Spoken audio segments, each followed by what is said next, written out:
ഇന്നൊരു college life ആയാലും രാവിലെ തന്നെ കിട്ടി ഒരുങ്ങി 2 ബസ് മാറി കയറി ഒറ്റ ബസ്സിൽ കിട്ടിയ സീറ്റിലിരുന്ന് കോളേജിലെത്തി. പിന്നെ ഡോറ പറഞ്ഞതുപോലെ ആ മല കടന്നിട്ടാണെങ്കിൽ കോളേജിൽ. പക്ഷെ ഇവരുള്ളത് കൊണ്ടോ 10 മിനിറ്റ് എത്തേണ്ടത് 1/2 മണിക്കൂർ എടുക്കും ക്ലാസ്സിലെത്താൻ. ഫസ്റ്റ് പീരീഡ് കഴിഞ്ഞാൽ പിന്നെ എവിടുന്നാ പഠിച്ചെന്ന് അറിയില്ല.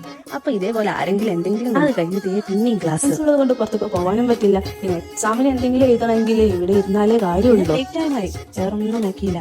നേരെ നമ്മളെ തത്തമാരെടുത്തിട്ട് ക്യാൻറ്റീനിൽ ചായ ഒരു രതീശം അത് നോക്കണ്ട.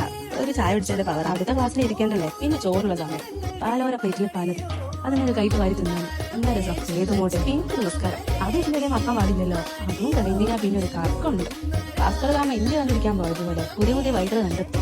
അതാണ് ഞങ്ങൾ മെയിൻ കൊടുത്തു. അത് കഴിഞ്ഞ് പിന്നെയും ക്ലാസ് കഴിഞ്ഞ് അഞ്ച് ക്ഷീണം മാറാൻ ഒരു കേസ് 4 പേര് ഒരു കേസ്. അത് വേറെ വൈകുന്നല്ലോ. ഏതുമോട്ടെ ഉച്ചമോട്ടെ. പിന്നെ നേരത്തെ പറഞ്ഞതുപോലെ 10 മിനിറ്റ് മതി എത്താം. പക്ഷെ ഇതുപോലെ കിളി പോയ ഓരോ സൈസ് ഉണ്ടെങ്കിൽ അതല്ല 1 മണിക്കൂർ തന്നെ എടുക്കേണ്ടി വരും. ഇതൊക്കെ കഴിഞ്ഞ് ബസ് വീട്ടിൽ നേരെ വീട്ടിലേക്ക്. Okay bye.